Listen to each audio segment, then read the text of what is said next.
A waitress greets a mafia kingpin. "Sir, my grandma has the same tattoo as you." The shocking truth. Now, the Azure Quill was a restaurant built on impossible glass, perched over the Santa Monica surf. It was the kind of place where money came to whisper, not to shout. The sunset bled across the Pacific, staining the white tablecloths orange, then purple. The clinking of ice in heavy glasses was the only percussion allowed to accompany the muted jazz trio sighing from the corner. Lila Mora moved through this expensive quiet like a ghost in a black apron. She was efficient, invisible, and counting the seconds until her double shift ended. Then he arrived. He did not walk in.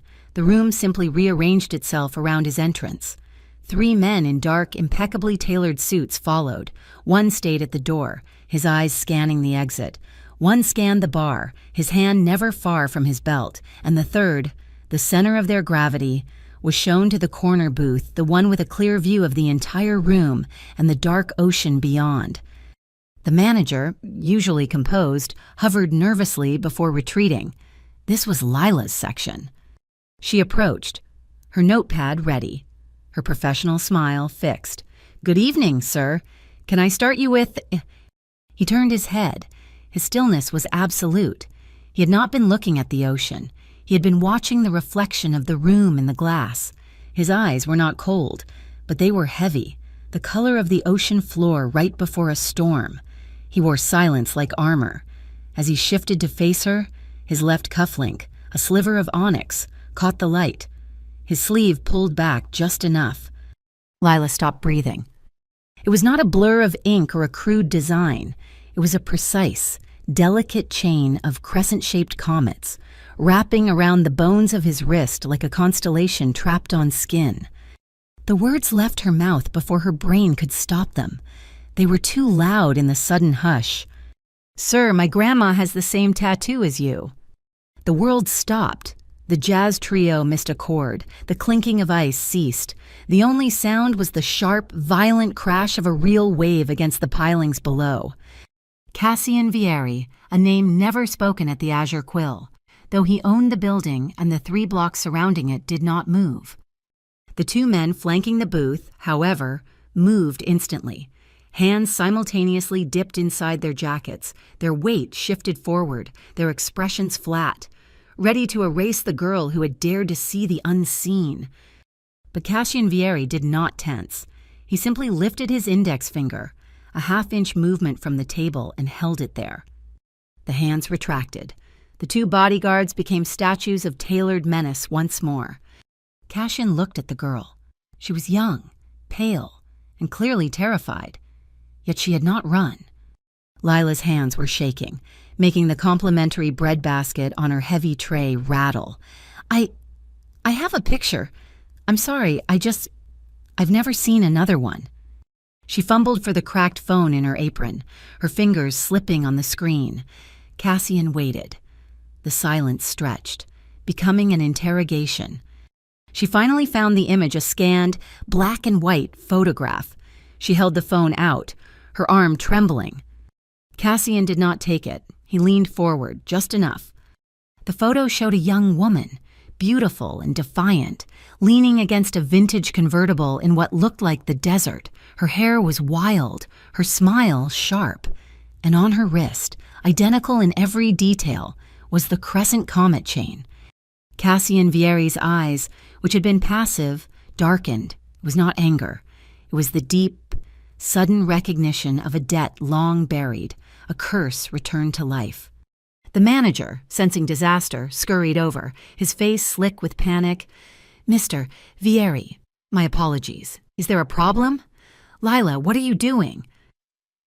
"She was just leaving," the manager hissed, trying to pull Lila away by the elbow. Cassian spoke. His voice was gravel, quiet, yet it cut through the room like broken glass. "Leave her." The manager froze, then vanished.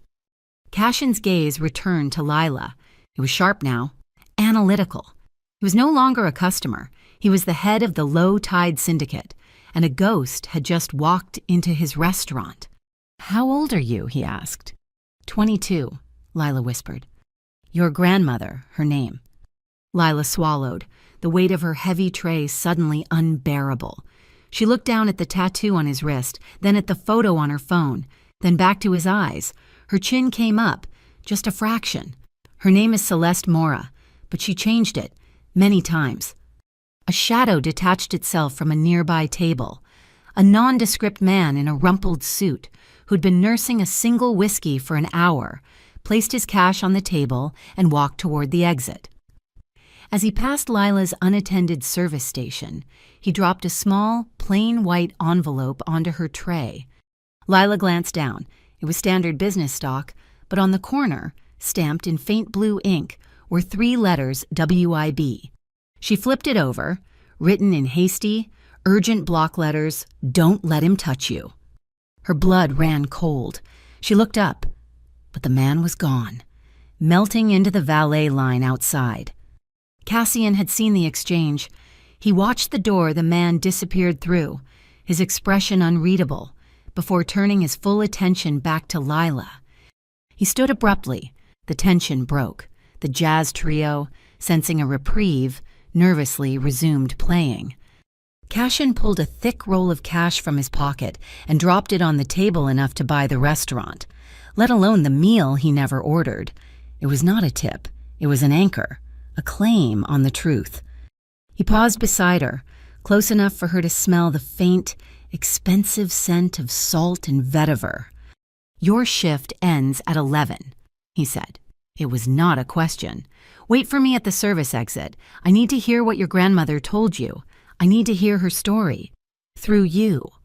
He and his men were gone, leaving a vacuum in their wake, the pile of money gleaming on the table, and Lila Mora holding a photograph, a warning, and the sudden, terrifying weight of a past that was not hers.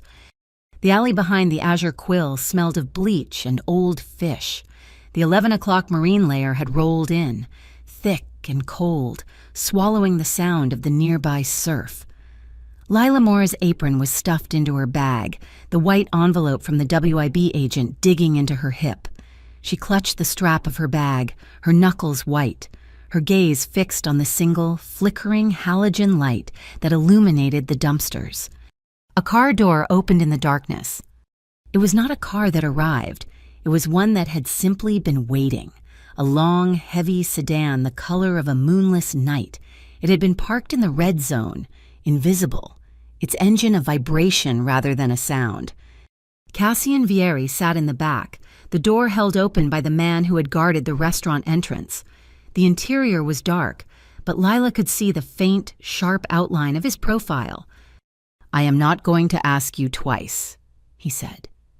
His voice was calm, carrying easily through the damp air. Lila looked back at the employee door, the safe world of time cards and burnt coffee. Then she looked at the dark, open maw of the sedan. She stepped off the curb and slid onto the plush leather. The door closed with a heavy, soundless thunk, sealing the rest of the world out. The car moved instantly, merging with the Pacific Coast highway lights. The partition between them and the driver was thick, dark glass. They were alone. "My bag," Lila said, her voice shaking. She pulled her worn messenger bag onto her lap and unzipped it. She retrieved a small, dented tin box, the kind that held holiday cookies decades ago. "I only have what she left, what she couldn't burn." She opened it. The contents were scarce. A faded bus ticket, Barstow to Los Angeles, a single silver earring, and a piece of paper. Folded so many times it was soft as cloth, the edges torn. Cassian took the letter she offered. He didn't turn on a light. He read it in the intermittent flash of passing headlights. It was part of a letter. The ink faded to brown. It spoke of fear, of running, of a comet pact that had been broken. It was signed with 2 initials, A.V. "Aurelio Vieri," Cassian said, his voice flat. He stared at the initials, his face cast in shadow.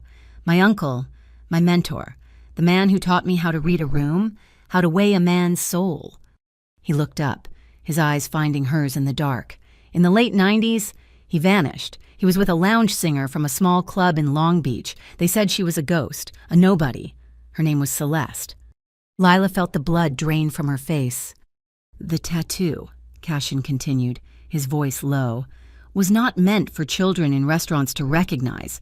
It was an oath. The Marina cartel was purging its own. Cleaning house in Long Beach, the Comet Pact was a promise of mutual protection. If one fell, the other would burn the world down to find out why. She never burned anything down, Lila whispered, thinking of the tiny, sun-scorched house in Yucca Valley. She ran. She lives off the grid. She hates the news, hates hospitals. She pays for everything in cash. The car was quiet for a long moment, the only sound the hum of the expensive tires on pavement. She ran, Cassian said, because she thought he was a traitor, or she knew he was dead. He turned to look out the window at the dark, churning ocean. We were at Pier Nova, 1999. There was an explosion. The fire was so bright it turned night into day. His hand, the one without the tattoo, clenched into a fist on his knee. They said Aurelio set the charge. They said he sold us out to the cartel, that he tried to kill my father. He was labeled a traitor. I have trusted no one outside of my own blood since that day. A memory, cold and sharp, surfaced in Lila's mind. A hot desert afternoon. Her grandmother filtering water through a cloth, her eyes scanning the horizon. She told me, Lila said, her voice barely audible. She warned me. She said, Lila, this world is full of ghosts. If you ever meet another soul with that comet streak on their skin, you run. But if you can't run, you ask them one question. Cashin turned his head slowly. His eyes were intense. What question? Why are you still alive? The question hung in the air, an accusation and a plea. Cassian stared at her, the muscle in his jaw tightening. He did not answer. He did not need to. The question was meant to wound, and it had... Instead, he reached into the breast pocket of his jacket. He did not pull out a weapon or a wallet. He produced a small, black plastic object, a micro-cassette recorder, 90s tech. He held it out to her. We found this in one of his storage units, years after the fire. We thought it was meaningless. Lila took it, her fingers brushed against a faded, typewritten label taped to the side. 2 sets of initials, stark and clear, A, V, plus C. This, Lila breathed. This was hers. It was in a box with her name on it, Cassian confirmed. Lila's thumb found the small, worn button. It was stiff, but it clicked. She pressed play. There was a hiss, a pop. Then, the unmistakable, deafening sound of torrential rain hammering a car roof, the squeal of tires on wet pavement, a man's voice, rough and desperate, breathing hard. The engine's flooding. They're still on us, and then, Celeste, keep your head down. There was a heavy thump, like something hitting the car, followed by a crackle, then the voice again, closer to the microphone, a raw whisper. If anyone hears this, the truth didn't die at the pier. The truth. A sharp click, and the tape ran out, ending on a half-breath. The silence that flooded the car was absolute, heavy, and terrifying. Lila looked at the cassette player, then at the man beside her. The story was not dead. It was sitting in her lap, and it had just woken up. The Sable Lantern was a coffee shop that existed in defiance of the Santa Monica sun. It was 3 p.m, but inside, it was a permanent, bruised twilight. The only light came from the deep purple neon sign of the bar next door, which bled through the windows and stained the air. Cassian Vieri was already in the back booth, a figure of impossible stillness. He did not look like he belonged in a place that smelled of stale espresso and lavender soap. Lila slid onto the cracked vinyl bench opposite him, the micro-cassette recorder feeling like a brick in her bag. She placed it on the table. The purple light caught the faded label A, V, plus C. I listened to it all night, Lila said, her voice low. She hadn't slept. I ran the audio through a filter on my laptop. The rain, the chase, that was just noise covering the real recording. She had pressed her headphones tight to her ears, listening past the squeal of tires and the panicked shouts, and underneath it all, she found it, A different layer. A calm, clinical conversation. Recorded over. "Play it," Cashin said. Lila pressed the small button. A hiss. Then a man's voice. Professional and detached. Verifying designations for the transfer. Comet/01, Aurelio Vieri. Comet/02, Celeste Mora. The WIB liaison confirms the framework. All assets will be moved to legitimate channels by fiscal quarter end. Cassian did not move, but the atmosphere around him turned to ice. The uncle he had been taught to mourn as a traitor, the man who supposedly sold them out to the Marina cartel, had not been a traitor at all. He'd been a reformer. They were working with the Western Integrity Bureau. Lila translated the dry terminology. They were trying to get out, to make the Empire clean. The purple light cut across the table, illuminating Cassian's wrist. The crescent comets seemed to glow. Lila instinctively covered her own bare wrist, a sudden cold empathy for the grandmother she barely understood. 2 generations, 2 sets of lovers, marked by the same impossible choice. A flash, sharp and white, exploded from the street, cutting through the purple gloom. Lila flinched, her hand flying to her chest. Cassian's eyes were already fixed on the sidewalk. A figure in a dark hoodie was lowering a camera with a long lens, already turning to run. Cassian tapped his phone screen twice, a silent command. From a parked car Lila had never noticed. One of his men, the one who had guarded the restaurant door, was instantly out and sprinting, moving with a predator's economy. They watched the chase. The photographer was fast, slipping through the afternoon beach traffic. The bodyguard was faster, but the target was smarter. The figure disappeared behind a large, idling, refrigerated truck. And by the time the bodyguard rounded the corner, he was gone. The bodyguard returned, his face grim, giving a sharp shake of his head through the window. "They know," Cassian said. It was not a guess. "They know the tape is in play. They know you found me." He turned his full attention to Lila. Where is she? Not Yucca Valley, the truth. Lila felt the envelope from the WIB agent digging into her hip. The memory of his warning, "Don't let him touch you." But the man in the alley was gone, and the man with the camera was real. "If they are hunting for Celeste," Cassian said, his voice dropping, "they will find you, and I cannot protect a ghost." "She's in Santa Fe," Lila said, the words rushing out. "A private clinic, long-term care. She's sick. Mr. Vieri, she's registered under the name Sarah Montoya." Cassian nodded once, pulling out his phone. "My people will be there tonight." "No," Lila said, louder than she intended. Cassian paused, his thumb hovering over the screen. "No men in suits, no dark cars. That's a target," Lila insisted, her voice shaking but firm.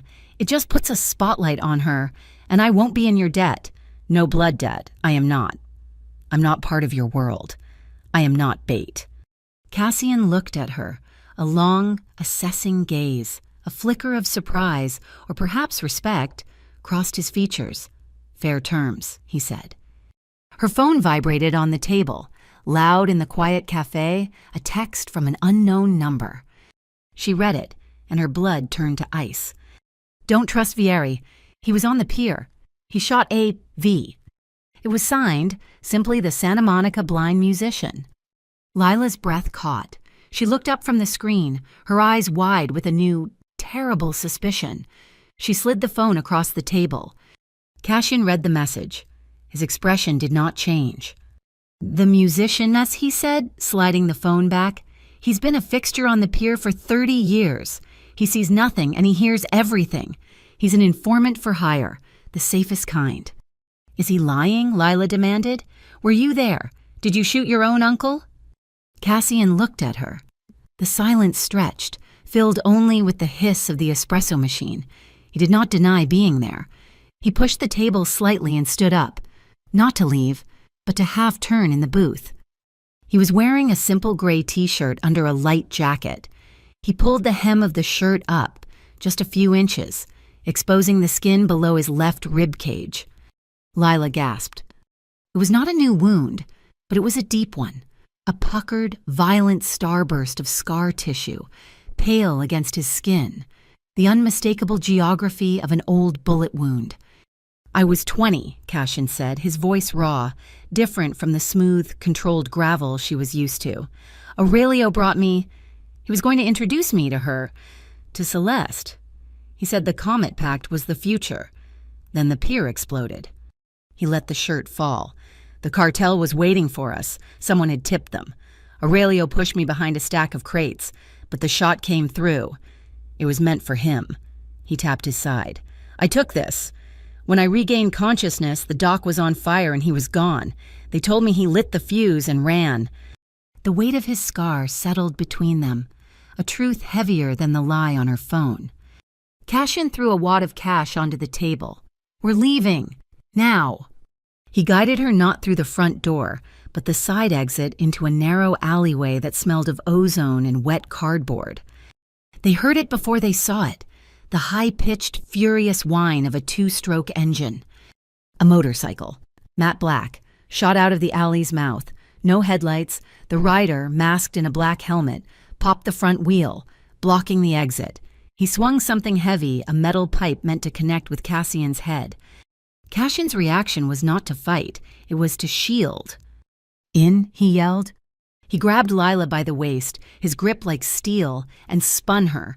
He shoved her hard into the dark, narrow gap between the cafe's brick wall and the neighboring dry cleaner. The motorcycle screamed past, the pipe scraping sparks against the wall where Cassian had been a second before. The rider cursed, spun the bike around, and vanished into the street traffic. Silence descended, broken only by the sound of Lila's harsh breathing. She was pinned against the rough brick, the smell of dust in her nose. Cassian was pressed against her, his body a solid wall, his arm still braced across her chest, caging her in. His head was turned, listening to the alley. She was trapped. His heat was immediate, radiating through her thin shirt. She could feel the hard planes of his chest, the solid muscle of his abdomen. Her hands were trapped between them, flat against his t-shirt.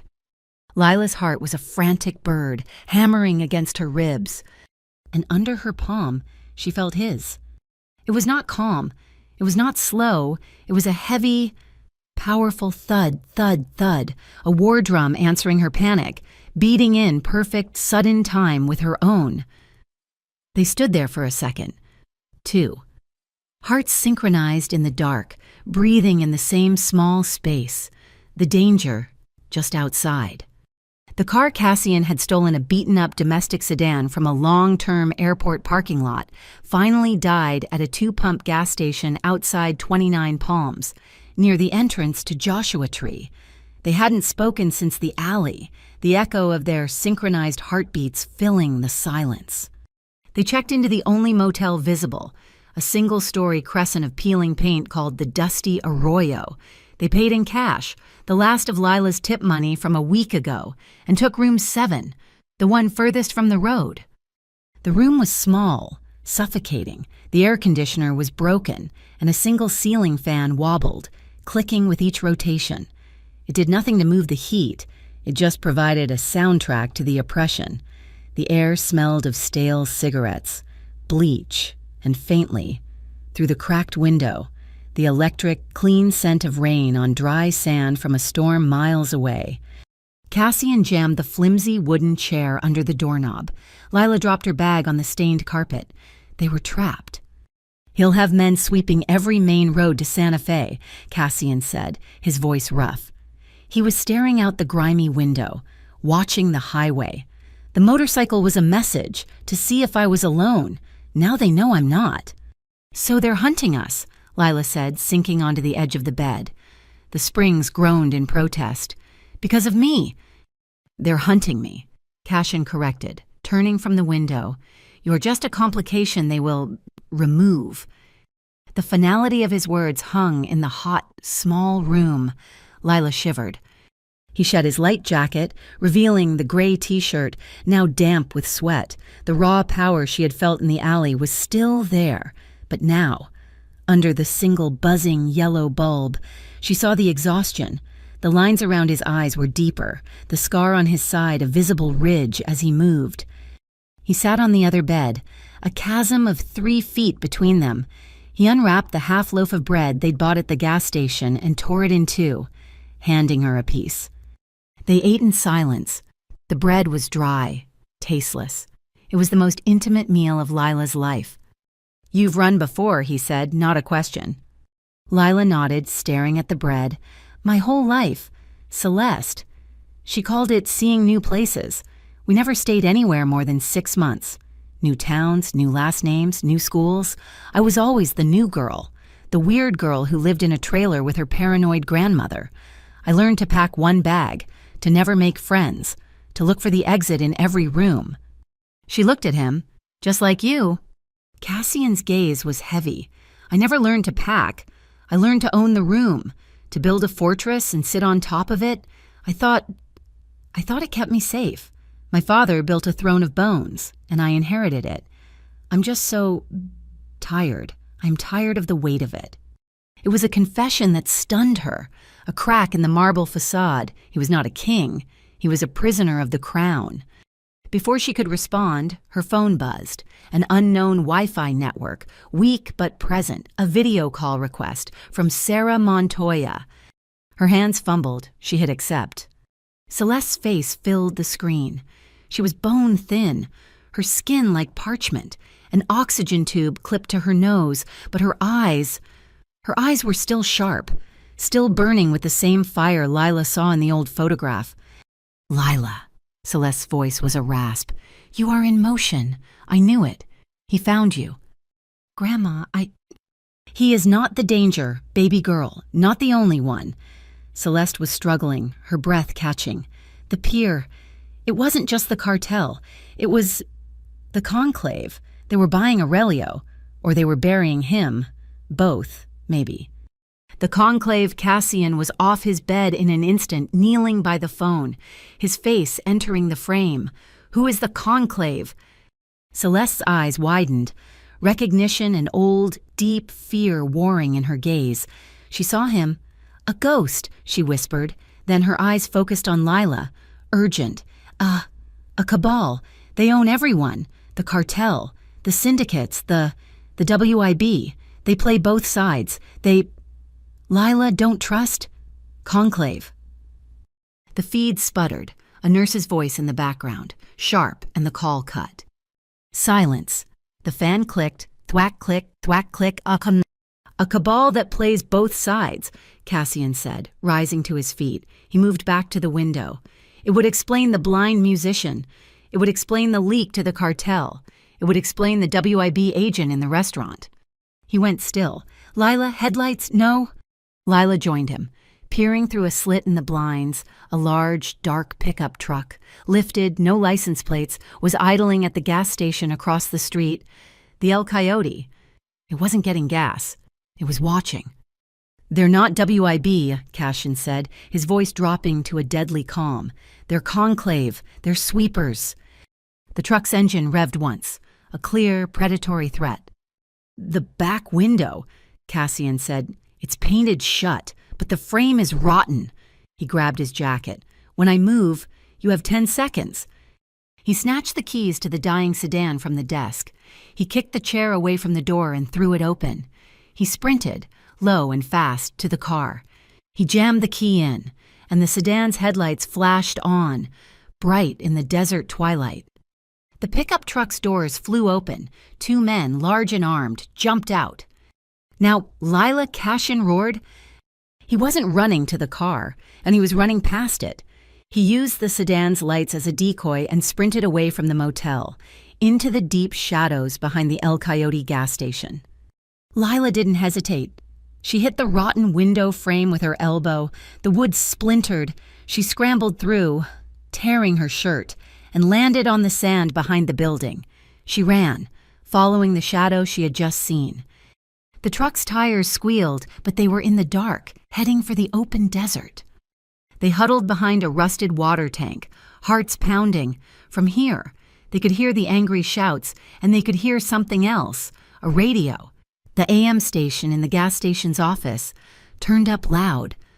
Repeating this bulletin. "The Western Integrity Bureau is seeking Cassian Vieri for questioning. Vieri is considered a person of interest in illegal transactions with a shadowy financial group known only as the Conclave. Lila looked at Cassian. His face was granite. It's a trap, he said, the realization dawning. The WIB aren't just compromised. They're the Conclave's hammer. They leak my name. They tie me to their own organization. Now the syndicate hunts me as a traitor, and the feds hunt me as a criminal. He was well and truly alone, hunted by all sides. Not alone, Lila said, her voice shaking. She was breathing hard, her wrist throbbing where she'd hit the frame. The cheap bandage she'd put on after a burn at the restaurant was soaked. Lila. No, she ripped the dirty bandage off, her movements sharp, angry. She lied my whole life. Cassian looked. Beneath the bandage, high on the inside of her wrist, was not a burn. It was a small, perfect mole, the color of dark wine, shaped exactly like a teardrop. He froze. He had seen that mark only once before, in a dusty ledger in his uncle's hand. The Comet bloodline. He breathed. It was a myth, a story told about the original founders. What is it? Lila demanded, her hand still raised. Cassian's hand came up, slow. His fingers, calloused and sure, did not go to her wrist. They traced, very lightly, the shape of the mole, a touch so gentle it was a question. It was the first time he had touched her without force, without urgency. The air, already thick with heat, became electric. It was a static charge, a sandstorm building in the small space between them. His touch was hesitant, reverent. Her skin burned where he'd traced the mark. He met her eyes. The weariness was gone, replaced by a fierce, sudden clarity. It means you're not bait, he said, his voice raw. It means you're the key to whatever Aurelio and Celeste were planning. He finally, carefully, let his hand settle over hers. Not a grab, not a pull, a connection, his palm covering her wrist, the crescent comet tattoo just inches from the teardrop bloodline. They're in Santa Fe, Lila said, her voice small but hard. The Conclave, the WIB, they're all there. Yes, Cassian said, his grip tightening, linking their fingers. They'll be waiting for us. Yes, he held her gaze. We leave now. We go to Santa Fe. We go to Celeste. They were just another shadow moving across the high desert, one of 1,000 cars pushing east on the long, straight ribbon of Interstate 40. They had ditched the failed sedan and hot-wired a construction truck, but the truck was too slow, too visible. They'll be looking for this truck, Cassian said, his eyes never leaving the mirrors. They'll check every rest stop between here and Arizona. He was driving, his hands light on the wheel, a stark contrast to the tension in his shoulders. So what are we looking for? Lila asked, her own eyes glued to the side mirror. Not a car, a pattern, he said, his voice the low rumble of the engine. Anyone who exits when we exit, anyone who stays 2 miles back for more than 20 minutes, you don't just look, you listen, feel the rhythm of the traffic. You can smell a tail. They brake when you brake. Even on an open road, they're trying to sync with you. It smells like hot brakes. He was teaching her, his words stripping away her civilian innocence and replacing it with the sharp, cold knowledge of the hunted. In Gallup, New Mexico, he pulled off the main drag and into a dusty industrial park. He parked the truck behind a nondescript warehouse, tied in Ember Logistics. One of mine, and he said, cutting the engine. Clean, legitimate, or legitimate enough. Inside, a single, tired-looking man sat behind a metal desk. He didn't stand when Cassian entered, just nodded once and slid a set of keys and a thin folder across the desk. The canyon. It's deeper than you thought. The name at the top is Silas Crane. He runs Silvertine Canyon like a private kingdom. They call him a philanthropist. The most dangerous kind, Cassian said. He opened the folder. Inside were 2 new driver's licenses, flawless forgeries, and a registration for the car outside, a gray, boring, utterly anonymous sedan. As they crossed the state line into New Mexico, the high desert opening up around them, Lila's phone, which she thought was dead, buzzed. A single text. He's lying to you. Silas Crane doesn't exist. It's Vieri's own trap. She stared at it and the number was blocked. It was the musician again, or the WIB, or the conclave. It didn't matter. The walls were closing in, and every hand looked like a fist.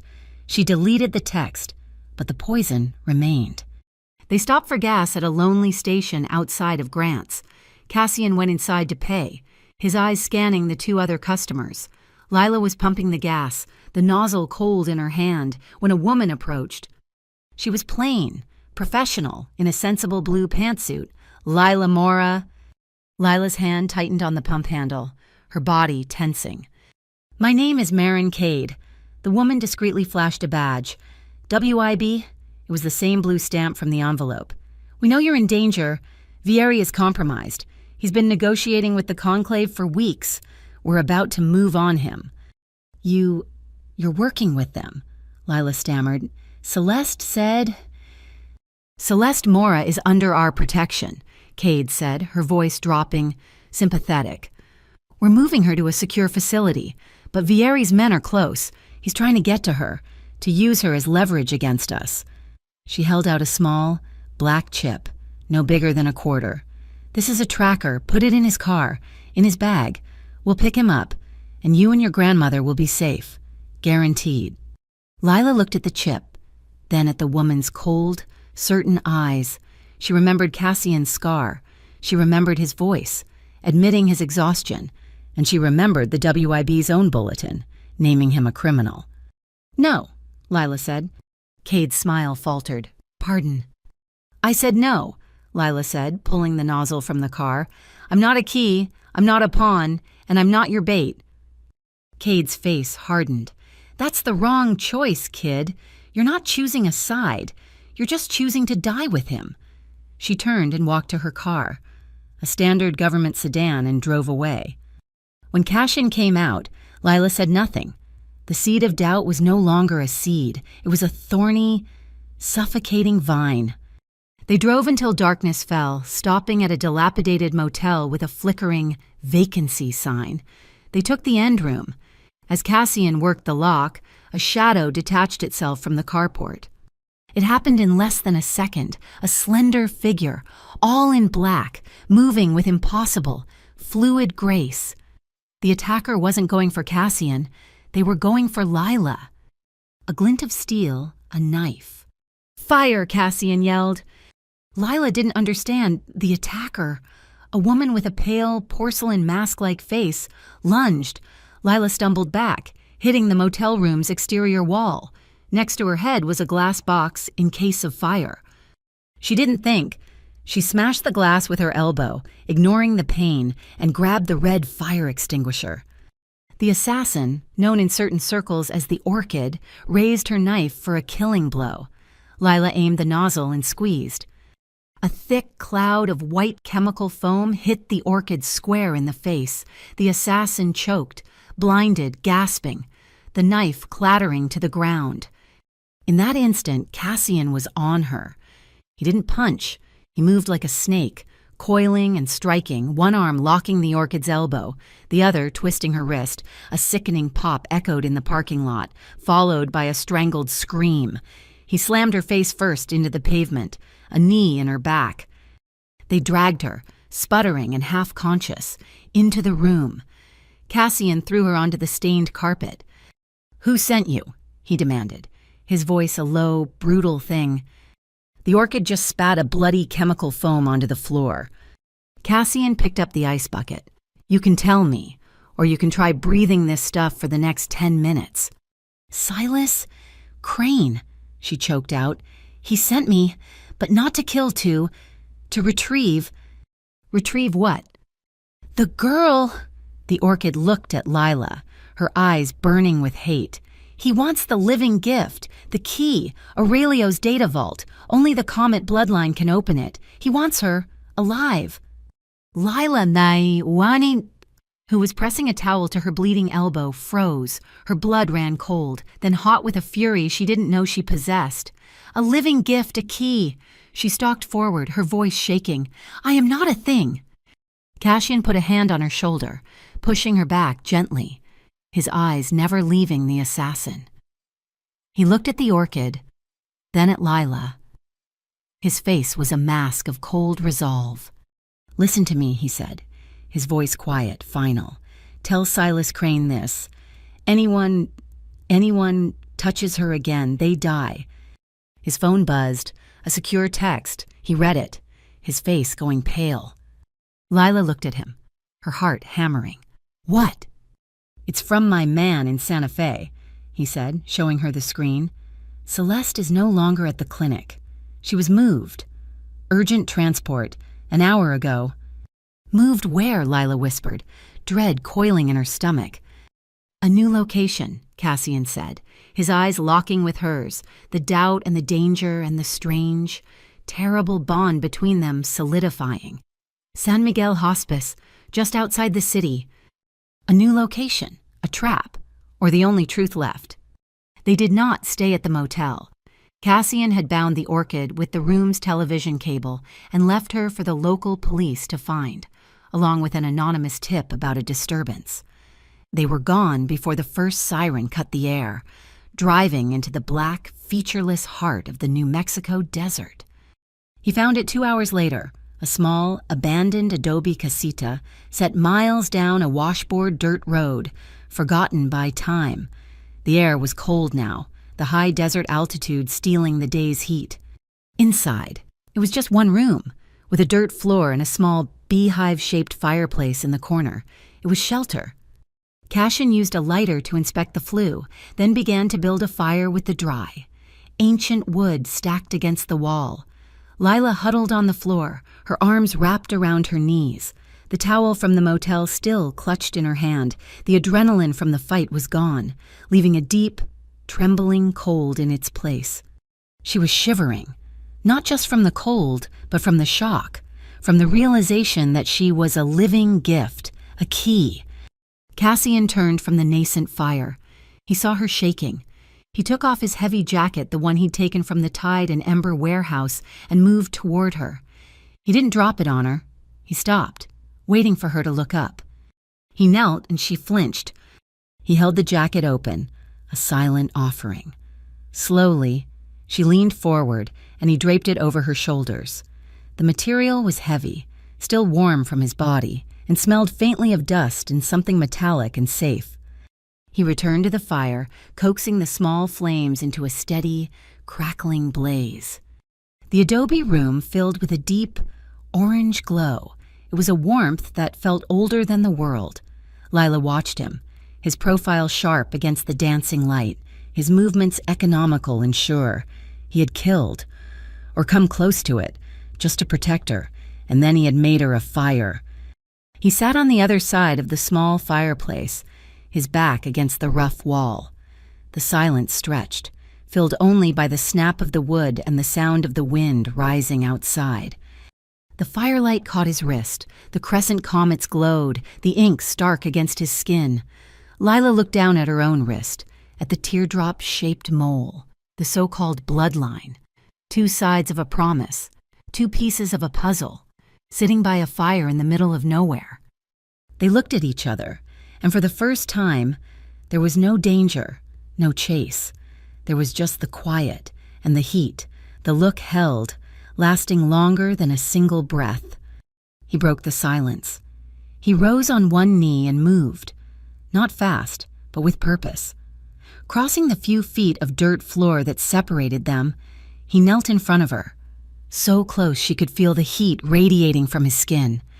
He raised a hand, slowly, giving her time to pull away. He did not. His fingers, calloused from things she did not want to know, touched her cheek. His thumb brushed away a tear she hadn't known she'd shed. The touch was impossibly gentle. "Are you afraid of me?" he asked, his voice a low gravel, rough and soft at the same time. Lila looked into his eyes, which were dark in the firelight, reflecting the flames. She saw the killer. She saw the protector. She saw the man who was tired of his throne. She shook her head. No. Then, she did something that surprised them both. She lifted her hand, the one that was not bleeding, and placed it flat on his chest, right over his heart. It was a heavy, solid, powerful beat. Thud, thud, thud. It was dawning, and it was real. He watched her, his own breath catching. He leaned in, slowly. His gaze dropped to her mouth, then immediately back to her eyes. It was a question, a clear one. "May I?" Lila's heart hammered. She gave a small, almost imperceptible nod. She leaned forward, just a fraction, closing the final inch. Yes. The kiss was not what she expected. It was not the desperate, frantic clash from the alley. It was slow. It was a search. His lips were firm, warm, and tasted faintly of the dry desert air. It was a kiss of absolute, terrifying respect. It deepened, and his hand moved from her cheek to cup the back of her head, his fingers tangling in her hair, holding her, anchoring her. Her other hand came up, clinging to his shirt. Her own arms, as if by their own will, slid up his shoulders, her fingers finding the tense, knotted muscles of his neck. She clung to him, and with a small sigh that was half surrender, she felt the rigid wall of his body soften, the tension he had carried like armor, the bowstring that had been strung taut for 20 years, finally went slack. He pulled back, just enough for their foreheads to touch. They were breathing the same air, their hearts hammering in a frantic, shared rhythm. He kept his eyes closed, as if memorizing the moment. "Lila," he whispered. It was not a name. It was an oath. He guided her down, pulling her with him to lie on the hard-packed earth beside the fire, his jacket still wrapped around her. He did not let her go. He gathered her close, his arms a fortress, her head tucked under his chin. The firelight washed over them in waves of red and gold. Lila felt his hand find hers in the dark, his fingers lacing with hers, holding on tightly. She felt the rise and fall of his chest, the solid, steady beat of his heart against her ear. And for the first time since she was a child, she felt completely and utterly safe. The flames danced, reflecting on their skin. This was not a conquering. It was a truce. A quiet surrender to a force more powerful than the Conclave, or the W-Ib, or the ghosts of Pier Nova. It was two hearts, beating as one in the dark. After a long time, a quiet stillness settled over them. The fire burned low, reduced to glowing embers. Lila smiled, a soft, sleepy expression, and burrowed closer, her hand clutching the front of his shirt. Cassian watched the last of the flames. He found an old, threadbare blanket on a nearby shelf, and gently, so as not to wake her, he covered them both. He lifted her hand, the one with the comet bloodline, and pressed a kiss to the back of it, a gesture not of possession, but of protection, a promise. When the sun rose, they would go to Santa Fe. They would face the trap, the hospice, and the truth. They would go together. San Miguel Hospice was not a hospital. It was a final whisper, built of traditional adobe.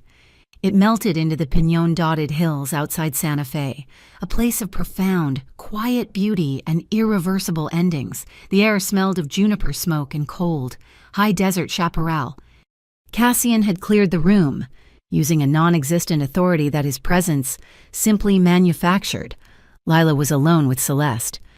The room was warm, the lights low. Celeste Mora, propped against a half-dozen pillows, looked like a small, dry leaf. Only her eyes, dark and sharp, were alive. "He's alive," Celeste rasped. The words were stones dropped into a still pool. Lila, checking the oxygen saturation monitor, froze. "Aurelio," Celeste said, her voice gaining a strange, papery strength. "He's alive." Cassian was guarding the hallway, but he heard. He went utterly still, his back to the room, a statue of carved granite. He died at Pier Nova," Lila whispered, her voice catching. "The fire." "He set the fire," Celeste corrected, a terrible clarity in her gaze. It wasn't the cartel that day. It was the Conclave. They were absorbing. They wanted his networks, his routes. He couldn't fight them, so he chose to disappear. He faked his own death. She reached out, her fingers like bird talons, and grasped Lila's wrist, the one with the teardrop mole. He had a failsafe, A vault. Everything the Conclave needed, everything he had, he locked it. He couldn't trust his own bloodline, but he trusted ours. Lila stared at her hand. The bloodline. Celeste's eyes filled with tears. The first Lila had seen. That mole. It's a key. A second-generation biometric scan. Aurelio. He was brilliant and he was cruel. He made you the lock. She choked on a sob. A dry, racking sound. I'm sorry, baby girl. I'm so sorry. I spent 22 years running, trying to keep you a secret, trying to keep you worthless to them, but he made you. He made you a mandatory bait. Cassian turned from the doorway, his face a mask of cold, dawning horror. He finally understood. The pursuit. The orchid. A living gift. He wants her. Alive. They weren't hunting Lila because she was with him. They were hunting her because she was the key. The door to the room opened, pushed wide. Not a nurse. It was Agent Marin Cade, her face impassive, her sensible blue suit looking utterly alien in the quiet room. 2 male agents, broad and silent, flanked her. The perimeter is secure, Mr. Vieri, Cade said, her eyes taking in Celeste, then Lila, then the tense, murderous posture of Cassian. I appreciate you leading us here. You, Cassian growled, are compromised. The Conclave is a cancer, Cade said, her voice sharp, ignoring him. My organization, the WIB, is rotten with it. We're building a shadow case, trying to cut it out, that vault Aurelio left. That's our linchpin. It's the only thing that can burn Crane. She looked at Lila. We need the key. We offer a deal. Help us open that vault and Celeste gets full federal protection. Witness protection, the best doctors in the world, a clean slate, a new, safe life. You leaked my name to the press, Cassian said, his voice a low vibration. You set me up as the target. I did, Cade admitted, to draw the Conclave's sweepers out, to see who they sent. It worked. Cassian looked at Lila, his eyes a warning. Do not trust her. Lila looked at her grandmother, frail, dying and trapped. She needs doctors, Lila said, her voice shaking but firm. She needs to be safe. We take the deal. Lila, no, Cassian commanded. Yes, Lila shot back, standing up. I'm not leaving her to die in a trap. We take the deal. Celeste was fumbling at her own neck. She pulled a thin, tarnished silver chain from beneath her gown. On it hung a single, beautifully carved pendant, a crescent-shaped comet. It's not just a vault. Baby girl, she whispered, her voice urgent. It's a map. The other half. Aurelio has the other half. She pressed the cool metal into Lila's palm. Silvertine Canyon, the old Black Comet wine cellars. It's buried under the... Thank you.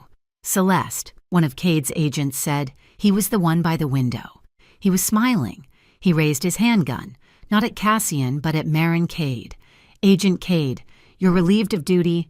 Conclave protocols are now in effect. We'll take the key from here. Traitor, Cade yelled, drawing her own weapon. The room exploded. It was not a prolonged battle. It was 3 seconds of chaos, a deafening crack. The window behind the agent shattered, a second pop. Cade screamed, a sharp, angry sound, and collapsed, clutching her shoulder. Cassian didn't join the fight. He moved for the only thing that mattered. He grabbed a thick wool blanket from the chair, lunged for the bed, and in one motion, scooped the frail, 100-pound Celeste into his arms. Lila, move, he roared. The traitorous agent was turning his gun on Cassian, the primary target. Lila did not run. Cade was on the floor, her face pale, blood pouring from a wound high on her arm, arterial. She was 2 minutes from bleeding out. In here, Lila screamed at the agent. He turned, confused. Lila grabbed the heavy stainless steel water pitcher from the bedside table and hurled it at his head. It struck him in the temple. A heavy, wet thud. He staggered, disoriented. In that second, Lila was on her knees next to Cade, ripping open a sterile gauze pack from the supply cart. Press down, she commanded, her voice the sharp, clear tone of a paramedic. She shoved Cade's own hand onto the wound. "Press hard or you will die." She was buying them a shield, buying them seconds. Cassian, Celeste held tight to his chest, paused at the door, watching her, in the midst of gunfire. With a federal agent bleeding at her feet, she was not panicking. She was commanding. She was working. A surge of respect, so fierce it almost choked him, filled his chest. "Lila now," he yelled. "Go!" Cade gasped, her hand white on her own shoulder. Lila ran. She grabbed the comet pendant from the floor and sprinted after Cassian, down the service hallway and out into the biting, cold Santa Fe night. As they piled into the anonymous sedan, Celeste was coughing, her breath a thin, terrible rattle. She looked up at Cassian, her eyes wide with a final, desperate terror. I lied," she wept, her small hand clutching his shirt. "One last time. His name." "It doesn't matter," Cassian said, his eyes scanning the parking lot for threats. "It does," she cried.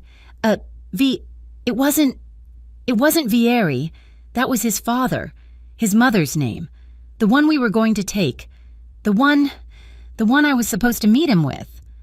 She dissolved into a final, heartbreaking sob, the confession of a life lived in waiting, an appointment missed for 25 years. His name was Aurelio Valente.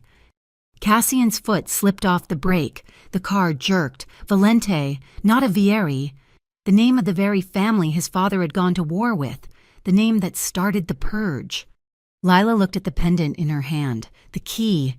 She looked at Cassian, his face pale, his world visibly shattering. She realized the truth.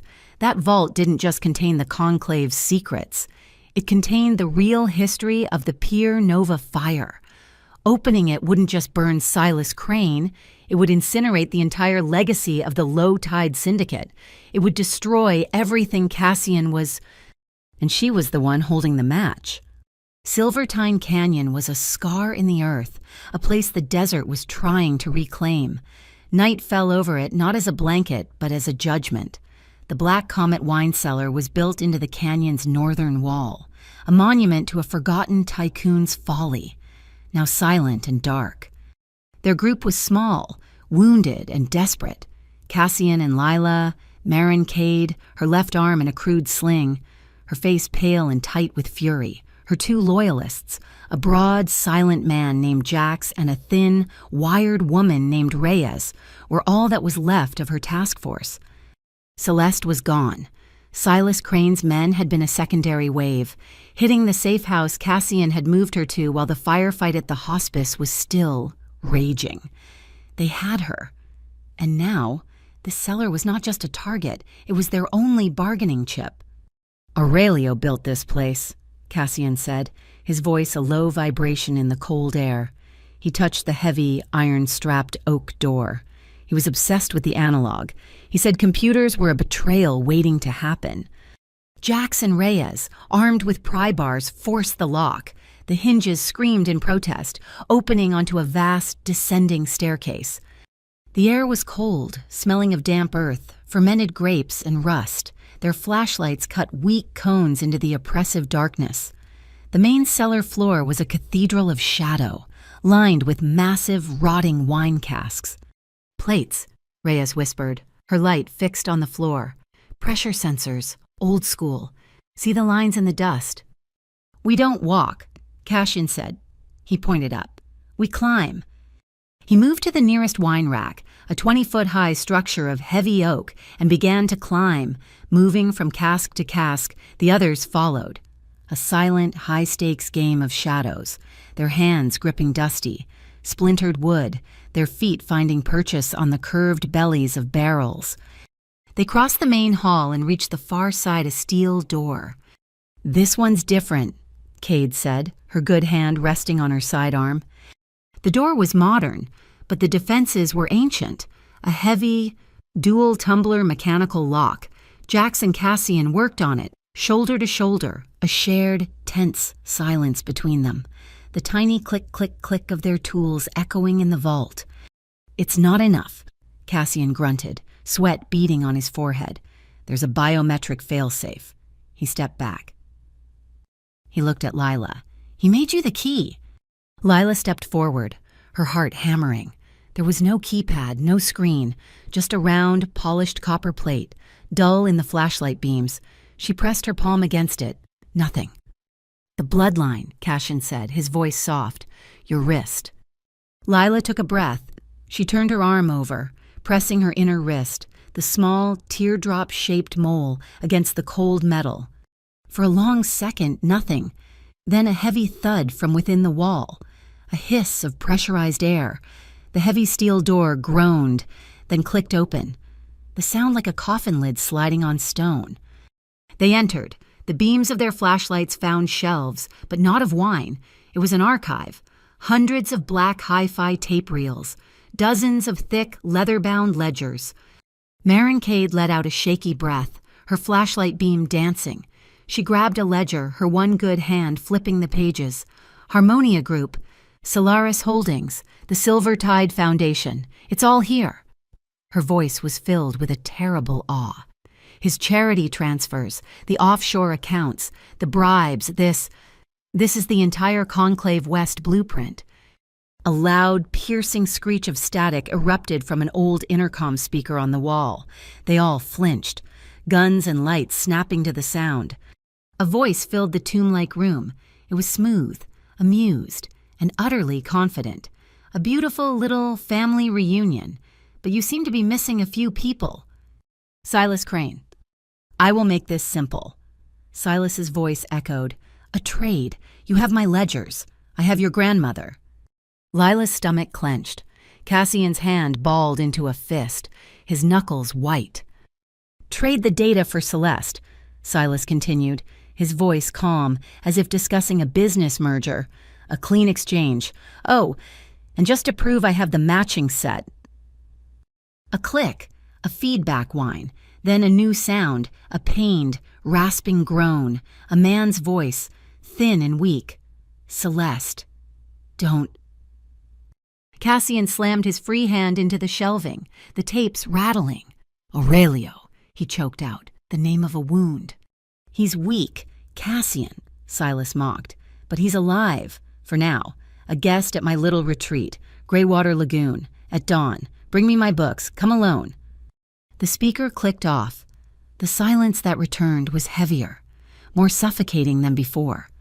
Cassian was shaking, his rage a palpable, silent thing. He began pulling ledgers from the shelves, stuffing them into an old canvas bag. "We go. We make the trade. Then I burn him to the ground." "No." Maren Cade stepped in front of him, her gun drawn, her face a mask of desperate duty. "This is evidence. This is the case. It's bigger than your family, Vieri. We cannot trade this." "He has my family," Cassian roared, his own weapon in his hand in an instant, the two of them locked in a standoff. "Stop!" Lila's voice was a whip crack, cutting through the anger. They both turned, stunned, to look at her. She was pale, but her eyes were twin flames. "She's right," Lila said, nodding at Cade. "We can't trade the data." She turned to Cassian. "And he's right. We are not sacrificing people. Ever." "What's the play, then, key-bearer?" Cade snapped. "We play his game," Lila said, her mind racing. The years of running, of anticipating, of surviving, all focusing into one sharp point. We rescue the people, then we release the data. We do both. She looked at the shelves. He wants his books, we'll give him books. They split. Cade and her two loyalists began packing the real ledgers and tapes into their evidence bags. A grim, methodical harvest. Cassian and Lila moved to the outer cellar, grabbing identical-looking blank ledgers from a collapsed office desk, stuffing them into a matching canvas bag. Reyes found the exit, a heavy loading dock door that led to a platform. Parked on it was a rusted, ancient flatbed truck, the kind once used to haul wine barrels. The keys were in the ignition. On the dusty flatbed, Lila used her finger to draw a map of the road to Greywater. He'll be watching the main approach. There's a wooden service bridge at checkpoint 3. We'll be in this truck, with the fake data. You'll be right behind us, in your car, with the real data. She drew an X under a crude drawing of the bridge. The comet switch. We'll be on the bridge. You'll be under it. We drop the fake bag. You swap it for the real one. He'll be watching us, not what's happening below. Cassian looked at the drawing, then at her. The respect in his eyes was absolute. Cade nodded, her face grim. It's insane. It's high risk, low percentage. I love it. Let's go, Cassian said, sliding into the driver's seat of the old truck. He held the door for Lila. Dawn is coming. Greywater Lagoon was not a lagoon. It was a chemical dump, a graveyard for ships. Hidden in the toxic fog of a failed industrial estuary, dawn did not break. It seeped, a dull gray light that revealed the rust and the oily, still water. Silas Crane stood on a central, rotting dock, wearing a pristine white suit, a man of pure control in a world of decay. The psychological torture was precise. Celeste was visible, shivering inside a small, glass-walled observation cabin on the dock, and just below her, tied to the massive, raised propeller of a dry dock tugboat, was a man. He was skeletal, his hair white, his body ravaged, but he was alive. Aurelio Valente. He likes his theater, Cassian growled, his knuckles white on the steering wheel of the ancient truck. They were parked 500 yards away, the engine ticking as it cooled. Lila said nothing. Her hand was on the canvas bag of fake ledgers at her feet. Cade is in position, Cassian said, checking his phone. We go, we make the trade. The moment he has the bag, Cade's team moves in, and we get the hostages. They got out, walking into the open. The comet switch is off, Lila said, her voice tight. There's no bridge. There's no cover. This is a trap. It's the only play we have, Cassian said. They reached the dock. Silas smiled, a wide, predatory gesture. The lovers arrive, and the key? Wonderful. Marin Cade and her two agents, Jax and Reyes, emerged from the fog on their left flank, guns holstered, carrying the real evidence bag. The deal was a loan, Silas chided, his eyes landing on Cade.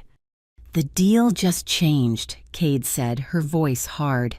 You get the data, we get the hostages, and you surrender, Silas. Silas laughed, a genuine, hearty laugh. Oh, Marin, you were always so naive, weren't you? Jax. Jax, Cade's broad-shouldered loyalist, suddenly stiffened. He unslung the real evidence bag from Reyes's shoulder. Silas sends his regards, Agent. And in one fluid motion, he drew his weapon, not on Silas, but on Marin Cade. The deal vaporized. Reyes stared, betrayed. Cade's face crumpled in disbelief. No, Reyes yelled, drawing her own gun. Jax fired twice without looking, and Reyes went down, the real ledgers spilling from the bag at her feet. Jax turned his weapon, the barrel swinging past Cade, aiming directly at the most valuable asset in the field. He was aiming at Lila. No. It was not a word. It was a roar. Cassian was not a man. He was a force of nature. He threw himself sideways, a full-body tackle, shoving Lila off the dock and into the mud below. The world exploded in a single deafening crack. Lila landed hard, the impact knocking the wind from her. She looked up. Cassian was still on the dock, on his knees, his hand clamped to his side, his face a mask of agony. A dark, blossoming stain was spreading over his shirt. A scream tore from Lila's throat, high and raw, echoing across the dead water. Cassian. Her hands were shaking so violently she could barely push herself up, but her eyes were dry. The terror was too cold for tears. On the dock, chaos. Jax was trying to retrieve the scattered ledgers. Silas was laughing, watching the drama unfold. Marin Cade, her face white, her career ending, her entire operation in flames, looked at her last agent, the traitor. She did not hesitate. She did not read him his rights. She raised her firearm, her arm perfectly steady, and shot Jax twice in the chest. She broke every rule in the book, choosing a person over the protocol. Aurelio, seeing Cassian fall, strained against the ropes on the propeller, a terrible animal sound rising in his throat. Cassian, he choked out, his voice a rasp of disuse. "My boy, I left you in the dark. I'm sorry. I left you." It was a confession, the truth that had waited 2 generations. Cassian, bleeding, looked at his uncle, and his expression was not anger. It was a painful, terrible understanding. The gunfire was the signal. This was the comet switch. Lila scrambled back onto the dock. Ignoring the weapons, she ran to the truck, not away. She grabbed the emergency flare from the cab and a small, red tank from the toolbox. She sprinted to an old, rusted wine barrel on the dock, one she had seen on the approach, one Cassian had pointed to. She jammed the flare into the bunghole. The barrel, pre-filled with diesel from the truck, erupted. Not an explosion. A whoosh, a massive, impenetrable wall of thick, black smoke instantly enveloped the entire dock. "Breathe," she screamed. Through the smoke, she found the glass cabin. She smashed the lock with the base of the fire extinguisher. She dragged Celeste out. A bundle of bones. The woman was blue, choking on the chemical fog. Lila shoved the small oxygen tank into her hands. "Breathe!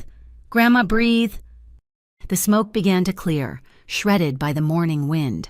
Silas Crane was no longer laughing. He was standing, his white suit stained with soot, his eyes burning. He moved. He was faster than Cassian, faster than Cade, faster than anyone. He seized Lila from behind, his arm a steel bar around her waist. He dragged her backwards, spinning her to face the dock. A long, thin knife appeared from his sleeve, the tip pressing cold against the skin of her throat. "The key," he hissed in her ear, his breath hot, his control finally breaking. "There is a secondary vault. The bloodline is the key.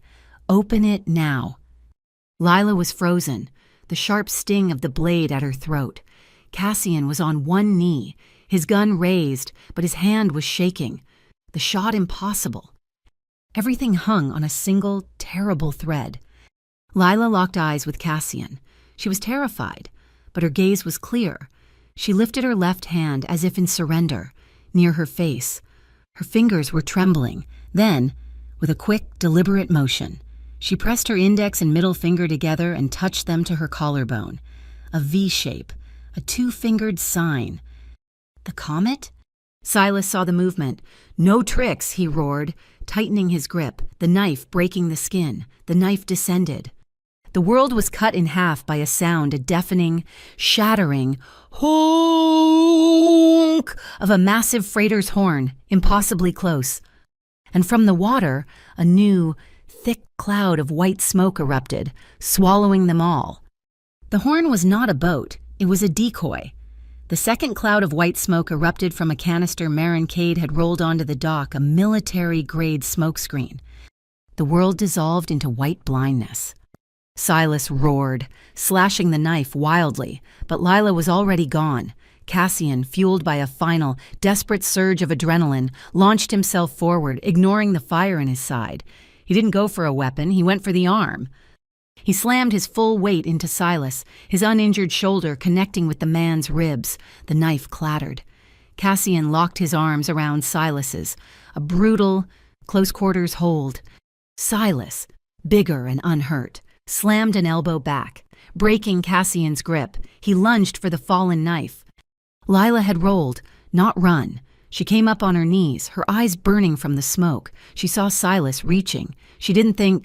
She launched herself at his legs, not as a brawler, but as a lever.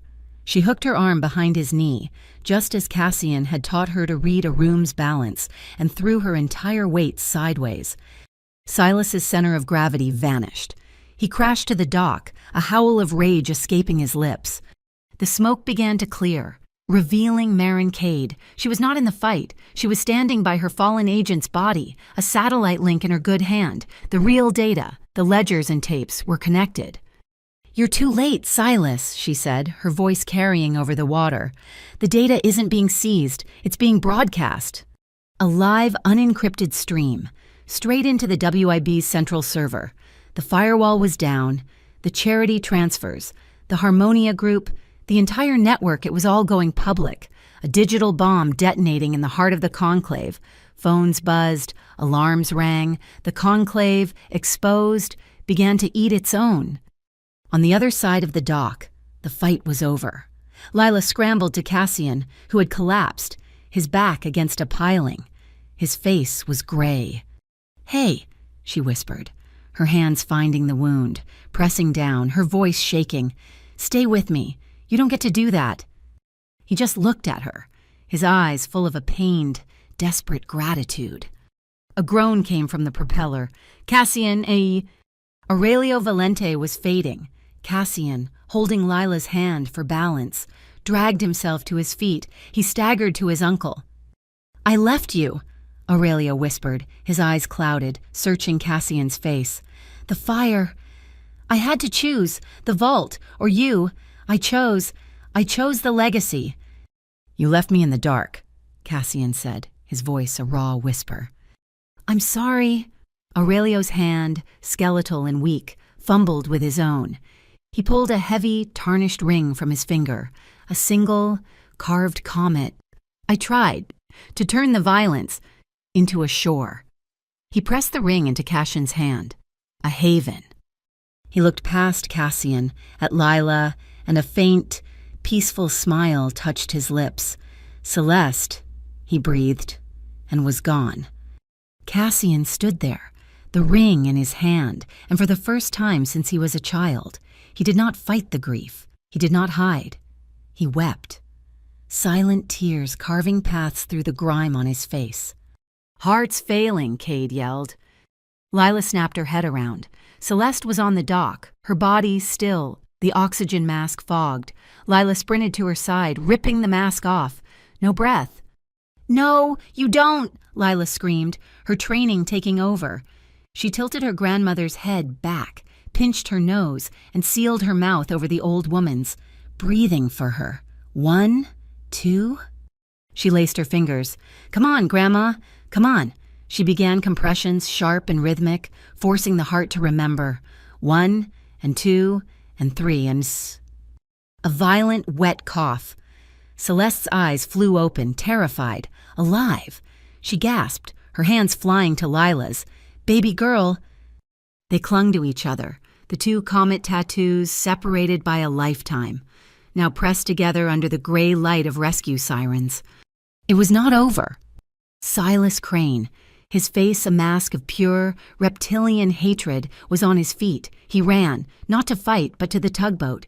He was holding a small, silver detonator.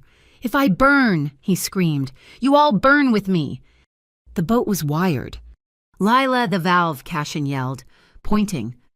Lila saw it, a large red wheel on the dock, connected to the dry dock seawater intake, the emergency release.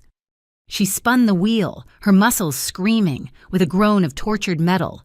The valve opened. The gray water, oily and black, surged into the dry dock basin. It hit the hull of the tugboat with the force of a battering ram, the water rising instantly. The explosives, soaked and shorted, were useless. Silas stood on the deck, a king of a rapidly shrinking, sinking island, his detonator clicking uselessly. Cassian walked to the edge of the dock. He did not raise a gun. He uncoiled a heavy, thick anchor cable.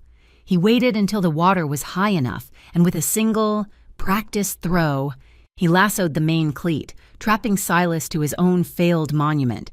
He did not choose vengeance. He chose justice. The resolution was not a news story. It was a series of quiet changes. Cassian Vieri, using the ring and the name Aurelio Valente, dissolved the violent arm of the low-tide syndicate. He pivoted its assets, its logistics, its entire structure into a new, legitimate organization. He called it the Comet Haven Foundation, a fully funded, semi-official partner to the new Western Integrity Bureau, specializing in witness protection and asset extraction. Marin Cade, having survived her own organization's purge, took the helm of the new West Coast Integrity Unit. Her first, unofficial act was to lose every piece of paper that mentioned Lila Mora.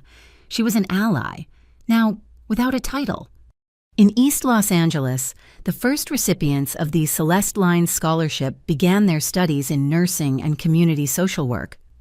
The azure quill was repaired, the storm damage was gone, the impossible glass replaced, stronger than before, the rooftop, once a place of danger, was now just a place. The moon was a silver disk over the dark, calm Pacific. Lila stood by the rail, the sound of the waves a familiar, gentle rhythm. She heard him approach, she turned, and Cassian was there. He was no longer a king. He was just a man. He wore his scar. He wore his new purpose. He stopped, a few feet from her. Lila stepped forward. She raised her hand, not to his chest, but to his wrist, her fingers, gentle. Traced the outline of the crescent comet chain. He covered her hand with his own, his thumb finding the teardrop mole on her skin. He leaned in, his eyes asking the question. She gave him the answer, rising to meet him. The kiss was slow. It was not the desperate search in the adobe or the panicked heat in the alley. It was a known quantity. It was salt and sea air and the scent of a future. It was a promise kept. They held each other, two survivors, their tattoos inches apart, their hearts beating in the same steady rhythm. Lila leaned back, her head resting on his shoulder, and looked up at the sky. "We weren't born under the same sky," she whispered, "but we chose the same constellation." Cassian's arm tightened around her, pulling her impossibly closer. He looked from the stars, down to her.